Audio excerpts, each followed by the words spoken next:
Good morning! Today I warmed up by making a bee with teeth. Why does it have teeth? Well, hold your horses because... You see, dear viewer, I was asked by a dear viewer to make a high poly bug, and I can't let my dear viewers down, not now, not ever, unless I'm sleepy, or bored, or I'm doing work I'm actually paid for. But outside of these fanciful margins, you are my #1 priority. Oh, and dogs. If I see a cool dog, it's going to take priority over you. I mean, come on. Okay, so I thought I'd go with a bumblebee because they're blobby, round, and would be quite easy to block out. Funny thing with insects, I don't know if you've noticed, but in the insectoid world, there's a pretty harsh line between gross bug and charismatic friend. Bumblebees are fluffy, but spiders are hairy. Think about it. That's marketing.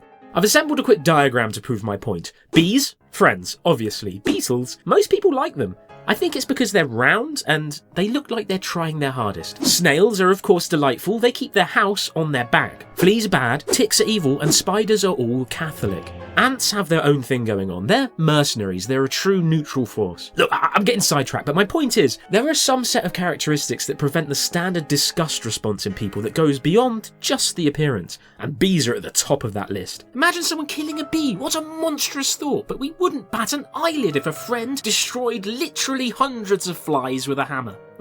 Okay, maybe we'd bat an eyelid, but my point is we don't like flies and it's normal to swat them. Some of this is probably because bees make honey and flies eat poo. I just wonder if this is purely a cultural thing. Like, you are more likely to see bees on decorations and birthday cards.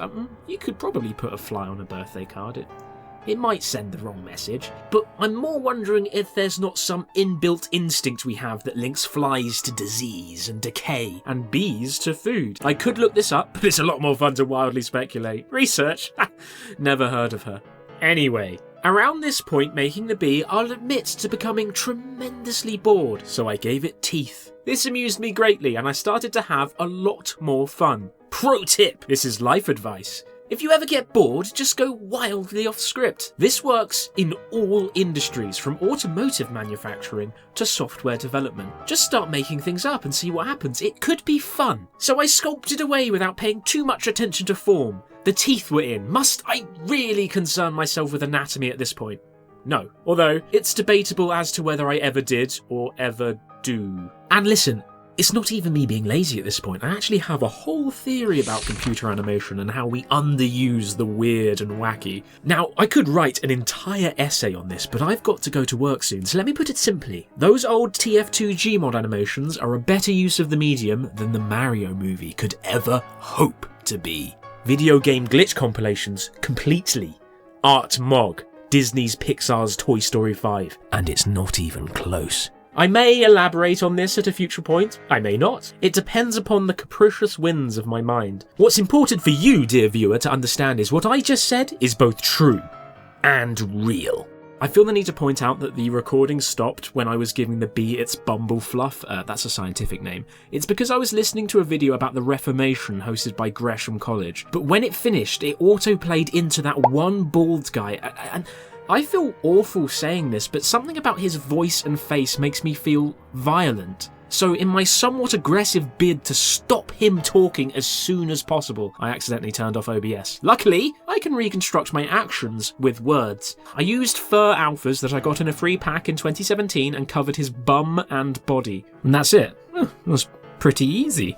Okay, so the sculpt was done. I decided to keep the legs and wings and antennae separate because I'd already spent about half an hour sculpting and I was running out of time. And I had to remesh this, and it's much harder to do with unified volumes. I really didn't want to contend with edge flow in the morning, so I didn't. That's actual advice, which I'm usually allergic to giving. I'm not even joking this time. Remeshing the same volume, the same exact shapes, but separated versus combined is like, it's an order of magnitude quicker. It takes about 10% the brain power. You can be a lot more relaxed. And look, there are good reasons why you'd want a unified mesh, especially for a rigged character, but if you can get away with keeping things separate, you'll save yourself several hundred headache points. I'm getting dangerously close to helping people out here.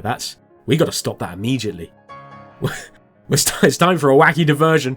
Okay, did you know that bees are one of the few animals that we know of that's capable of communicating displaced reference? They do a little waggle dance to communicate where the good flowers are at, but it's something that's not here right now. Most animals, by contrast, only signal about immediate things like danger or mating. So bees stand out as one of the few creatures that can actually do this. Humans, well, I mean, we do it. Actually, we take things much, much further. We don't just talk about distant places or times. We construct whole imaginary worlds and purely abstracted things like justice or goodness. Ooh. Actually, this is a whole... Listen, dear viewer, take my hand. All right, we're going on another tangent. I promise it's worth it, probably. Okay, so Andy Weir, my enemy, wrote an awful book called Project Hail Mary, in which there's a bit where a human has to translate an alien language and vice versa. Now, it's about 2 chapters before they're completely fluent, so they initially struggle with the basics, but then completely gloss over very, very tricky things, like they're talking about good and bad. Now, trying to translate very abstract concepts of good and bad to a literal alien should be a whole book unto itself. Do you know how villainously hard that would be? Communicating a completely figurative concept that's described through precedent and example and metaphor, unique to our cultures and experiences, to a crab alien. It's just totally glossed over. I really can't stress how stupid and lame this is. It's a bad book. It's bad. Enjoy Prison, bad book. Andy Weir has made an entire career out of this bizarre misunderstanding that sci-fi means stories with scientists in them, and he must be stopped. I mean, humans don't even agree on what good and bad is. Look no further than Jimmy Beast and Jaden Animations, 2 more of my enemies, who both somehow dwarf me in viewership. If humans truly had a crystallized understanding of what good and bad is, surely the Cool Dom channel would far surpass these 2, surely. Oh yeah, bees,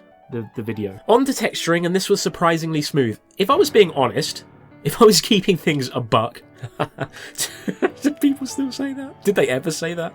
I think I heard a live streamer say it exactly one time. Yeah, whatever. I'm cool. If I was keeping things a buck, I'd say if I was keeping things a buck, I'd say I always rush texturing. It's not that I don't enjoy it. It's just by the time I get round to it, I already feel like the model is done, and I really just want to bake the detail and maybe add some highlights. If one could ever attribute method to the madness of my workflows, I'll hold my hands up and freely admit that texturing, there is no method. I totally shoot from the hip every time. I mean, I joke about never using reference and blah, blah, blah, but when I texture, that's actually true. I just plow in head first and hope for the best. And in my defense, it usually comes out fine. Like when I was doing the striped colouring, it didn't line up with the normal maps of the first strands. And I really hadn't thought about that, so I just sort of smeared the colours either side of the band to conform it to the shape of the hair a bit more, and I quite like it. Just don't make me plan things. You're not my boss, you're my dear viewer. Please, Lord, never copy how I work. You'll be fired very quickly. Do as I say, not as I do. Alright, the eyes. I've talked about in a YouTube short, you should watch it, the issue I have with eyes. Basically, the pupils need to be either tiny or huge. It's the law of the universe. I can't change those. I was rolling with tiny the whole way, but when I got to applying the materials within Blender, I just got this feeling. So I replaced his eyes with sort of more bug orbs, and I really couldn't tell which one was better. Like, the people eyes were more expressive in a manic sort of way, but the bug eyes gave him a certain bad boy energy I really wasn't expecting, but there was something to it. I still don't know which was better. I thought about putting a poll in the comments so people could vote, but I have since found out that YouTube will not allow it. You can only put polls in live streams and community posts. So, dear viewers, what I'm going to do is when this goes live, I'll walk into the woods and I'll start meditating, and I'll imagine how each one of you would have voted and then tally the results accordingly, thereby maintaining the democratic integrity of this channel, which I care about so much. As I said at the beginning, each and every one of you is my priority. So there we have it. This morning I made a bee and gave it teeth. It's going to be a great day.